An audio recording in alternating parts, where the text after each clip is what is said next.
مرد کے ذمہ ہے کہ وہ نان و نفقے کا اہتمام کرے، جاب کرے، ملازمت کرے، کاروبار کرے، حتی المقدور اچھی رہائش کا بندوبست کرے. یہ تو مرد کے ذمہ ہے، یہ ذمہ داری اس کو نبھانی چاہیے. عورت کے ذمہ یہ ہے کہ وہ گھر میں آئے ہوئے مرد کو سکون دے. نظامی صاحب اگر وہ سکون دینے میں ناکام ہے نا تو پھر اس نے اس بندھن کا مقصد ہی فوت کر دیا. اب اس سکون میں اس کی زیب و زینت کے معاملے بھی ہیں، زبان کے میٹھے بول بھی ہیں. اگر خامد کے آنے سے پہلے وہ کسی تکلیف میں ہے تو اس کو چھپانا بھی ہے، اسمائل بھی دینی ہے، یعنی وغیرہ وغیرہ. اگر کوئی عورت شادی کے بعد اپنے خامد کے لیے سکون نہیں ہے نا جی، تو یہ ایک بہت بڑا سوالیہ نشان ہے اس کی ازدواجی زندگی پر. ٹھیک ہے. تو جیسے مرد کے ذمہ ہے نان و نفقہ اور رہائش، عورت کے ذمہ ہے اپنے خامد کو سکون دینا. ٹھیک ہے. اور اس کو ہر ممکن یہ کوشش کرنی چاہیے.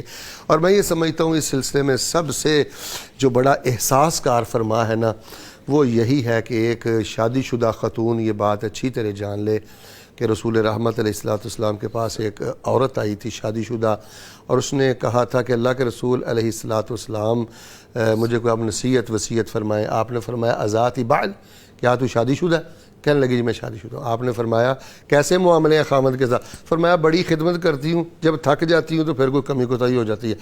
آپ نے فرمایا غور کرنا، وہ تیری جنت بھی ہے اور تیری آگ بھی ہے. تیری جنت اور تیری جہنم کا فیصلہ یہ خامد کی خدمت اور نافرمانی کی بنیاد پر ہوگا.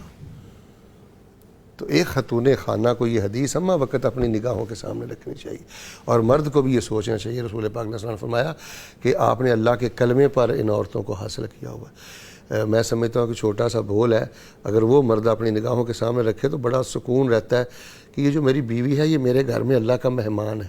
اوہ سبحان اللہ، سبحان اللہ.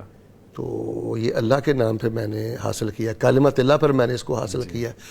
تو ظاہر ہے یہ کسی کی لاڈلی بیٹی ہے، لاڈلی بہن ہے، اس نے 20-22 سال اس کو پالا ہے. تو جب اللہ کی بارگاہ میں باز پرسی کا احساس زندہ ہو اور یہ چیزیں سامنے ہو، اور سب سے بڑی بات ہے برداشت نہیں ہے. یعنی یہاں ٹکر کا جواب دینا یعنی اس کو بہادری سمجھتے ہیں. میں سمجھتا ہوں سب سے بڑی بات ہے جھکنا، اور جو جھکنے میں پہل کرے وہی پہلوان ہے. ہمارے ہاں نظامی صاحب اب یقین کریں درجنوں کیسز ایسے ہیں طلاق تک بات پہنچ گئی. وجہ کیا ہوئی ہے؟ بس وہ پہلے آ جان، اسی نہیں پہلے جانا. تو اینا چکراں چی گھر برباد ہو گئے. انا کی جنگ بھئی ہم نے نہیں پہلے جانا، وہ پہلے آ جائیں. بھئی پہلے بعد کی باتیں چھوڑیں، جھک جائیں. ازدواجی مسائل کے زندگی کے یقین کریں 60 سے 70% مسائل کا حل وہ جھکاؤ میں ہے.